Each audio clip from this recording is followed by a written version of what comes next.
মুমিন বান্দার জন্য মৃত্যু হচ্ছে একটা হাদিয়া, তোহফা। আসসালামু আলাইকুম ওয়া রাহমাতুল্লাহি ওয়া বারাকাতুহু। নাহমাদুহু ওয়া নুসাল্লি আলা রাসূলিহিল কারীম, আম্মা বা'দ। আউযু বিল্লাহি মিনাশ শাইতানির রাজীম। বিসমিল্লাহির রহমানির রহিম। কুল্লু নাফসিন যায়িকাতুল মাউত।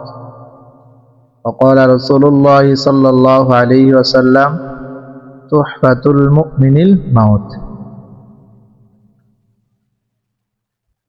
আল্লাহ পাকের দরবারে অসংখ্য অগণিত শুকর যে আল্লাহ পাক আমাকে আপনাদেরকে দুনিয়াতে বেঁচে রেখেছেন। তো আমি আজকে আপনাদের মাঝে একটা কোরআনের আয়াত এবং একটা হাদিস তেলাওয়াত করছি, যেখানে আল্লাহ তাআলা বলেন, কুল্লু নাফসিন যায়িকাতুল মাউত। যে আল্লাহ তাআলা যাকে একবার জান দিয়েছেন, জীবন দিয়েছেন, প্রাণ দিয়েছেন, তাকে মৃত্যুর স্বাদ গ্রহণ করতে হবে। তাকে একদিন না একদিন দুনিয়া থেকে চলে যেতে হবে। তাই আমরা যারা মৃত্যুকে ভয় পাই,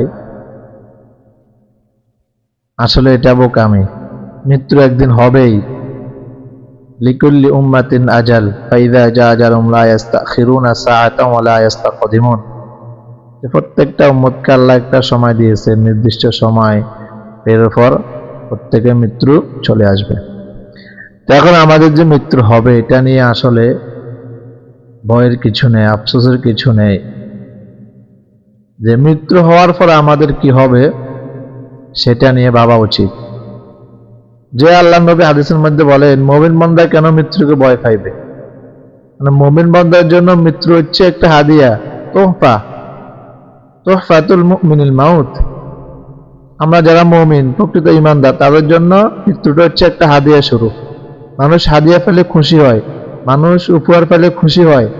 তাহলে আমরা মৃত্যু পেলে খুশি হব, আফসোসের কারণ নাই। কারণ আমরা দুনিয়াতে থাকতে আসি নাই, চিরস্থায়ী নাই।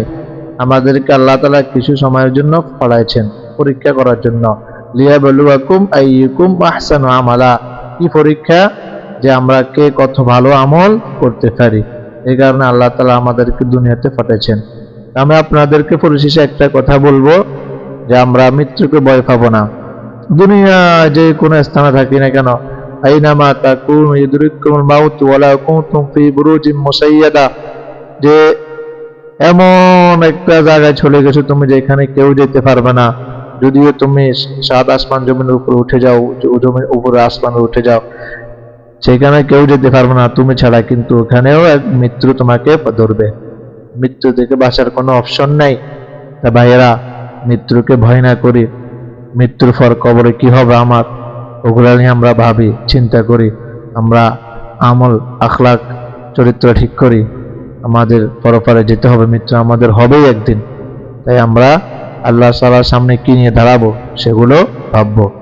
আমরা রমজান মাস বেশি বেশি ইবাদত করব, বেশি বেশি জাহান্নাম থেকে ক্ষমা চাইবো, জান্নাত চাইবো আল্লাহর কাছে। রমজানে বেশি বেশি দুইটা কাজ করব আমরা। আল্লাহ তাআলা আমার প্রত্যেককে, যে মৃত্যুর পর আমাদের যদি কবর আমাদের সাথে ভালো আচরণ করতে চায়, তাহলে আমরা এই দুনিয়ায় ভালো কাজ করতে হবে।